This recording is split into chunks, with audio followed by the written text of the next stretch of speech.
Donc ici nous sommes sur l'arrière de l'école. Certains élèves vont rentrer par cette entrée. Des marques sont au sol pour marquer la distanciation. Ils rentreront un par un dans l'école le matin et rejoindront directement leur classe. Et le soir, ils seront ramenés à la sortie. Vous voyez la flèche de sortie et ils sortiront un par un en respectant la distanciation, mais les enseignants seront là pour y veiller. Nous avons le même marquage ici aussi, hein, donc sur 3 colonnes, parce que en fait certains jours il y aura 2 classes de présentes et pour qu'ils puissent se ranger correctement en respectant les distances. Et nous avons prévu une rangée de plus au cas où.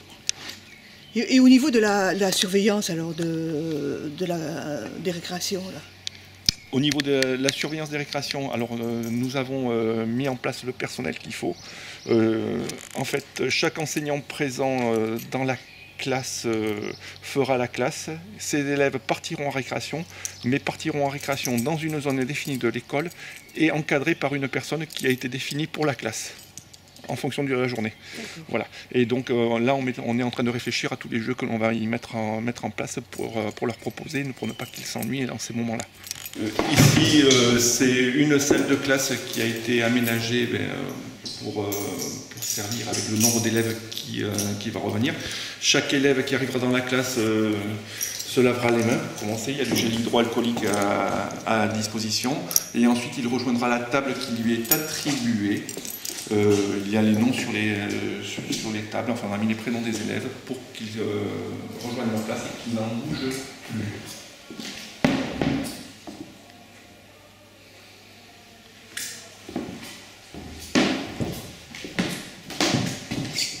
C'est quoi pourquoi vous avez mis des...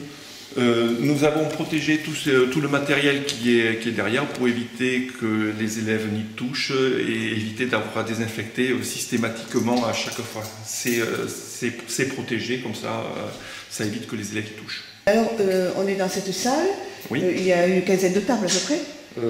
Oui, puisque... Donc vous ne recevez que 15 élèves? C'est le maximum que l'on doit recevoir, ce sont les directives du ministère de l'Éducation nationale, 15 élèves maximum dans les classes.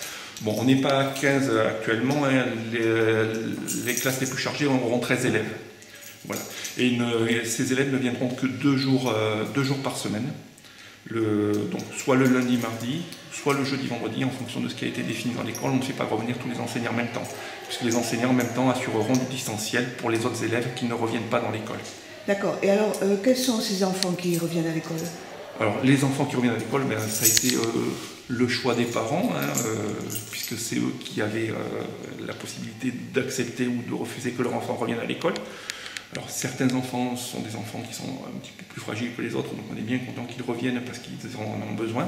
On en a d'autres qui ne reviennent malheureusement pas et on est prêt à accueillir tout le monde.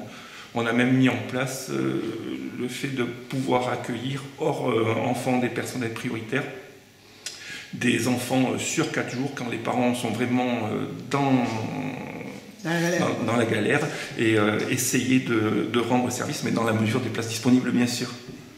Bien, et alors donc ça va être jusqu'à la fin de l'année ou il peut y avoir au bout de quelques semaines d'autres enfants qui pourront venir éventuellement? Alors, si d'autres enfants viennent, ça sera tout à fait possible. On demandera à être prévenu par rapport à l'organisation parce que c'est pas simple à mettre en place.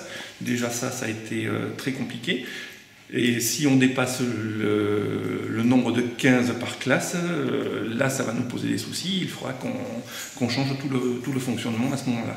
Mais les enfants peuvent tout à fait revenir fin mai, début juin, et jusqu'à la fin de l'année, on s'adaptera au fur et à mesure à la demande. Et comment vous et votre équipe vous abordez cette période ? Alors, au début, il y avait beaucoup d'inquiétudes, hein, savoir comment on allait s'organiser, comment on allait mettre en place la protection des élèves, des enseignants aussi, hein, avec tous les gestes barrières à réaliser. On a tout un protocole sanitaire que l'on doit utiliser tout le temps. Le fait que les élèves vont se retrouver dans des classes sans possibilité de contact, en récréation, sans pouvoir jouer au ballon ou quoi que ce soit. Donc, ils ne seront pas tous à la récréation en même temps? Non. Au niveau des récréations, on échelonnera les temps de récréation. Il y aura 3 classes à chaque fois en récréation, maximum, et sur 3 zones différentes, pour pas qu'il y ait de contact entre les élèves. Et pour la cantine? Pour la cantine, la cantine se fera en 2 services. Il y aura à peu près une cinquantaine d'élèves par journée. Donc sur 2 services, ça fait pas beaucoup d'élèves. Un maximum de 2-3 par table. Hein, tout a été calculé pour que les distances soient respectées. Et le fonctionnement a changé aussi au niveau de la cantine, puisque ce service se fera sur plateau, comme une sorte de self. Et là, on retrouve les mêmes signalisations. Oui, exactement, c'est la même chose. Les élèves vont rentrer un par un dans la cantine, vont aller récupérer leur plateau, s'installer à la table qui leur a été désignée, et de façon à respecter tout le protocole. Alors bien sûr, avant ça, il faudra qu'ils se lavent les mains, évidemment, puisque c'est ce qui est demandé. À chaque fois, on se lave les mains plusieurs fois. On a compté que minimum, un enfant va se laver 11 fois les mains dans la journée.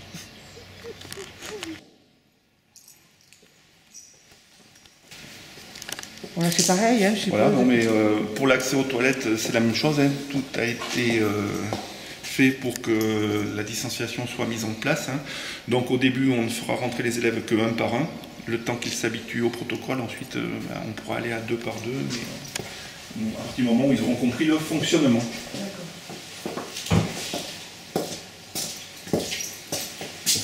Et là, c'est pareil, vous avez condamné... Oui, pour qu'il y ait la distance entre les... En ce qui concerne les masques, est-ce que les enfants auront des masques? Alors les enfants n'auront de masque que si les parents ont demandé à ce que les enfants viennent à l'école avec un masque. Mais dans ce cas-là, ce sont les parents qui fourniront les masques. Nous, on n'en a pas à disposition pour les enfants. On a quelques masques pédiatriques enfants, mais c'est juste pour le cas où on aurait des enfants malades. Ok. Et les enseignants? Alors pour les enseignants, nous avons des masques en petite quantité. En très petite quantité pour l'instant, on espère qu'on en aura d'autres, ça a été fourni par l'éducation nationale, mais actuellement je dispose de 200 masques pour tous les enseignants, en sachant qu'il m'en faut environ 30 par jour. Donc les enseignants, normalement, ils doivent avoir le masque pour Les enseignants auront le masque, je leur ai demandé prioritairement dans les classes de garder le masque. Oui. D'accord.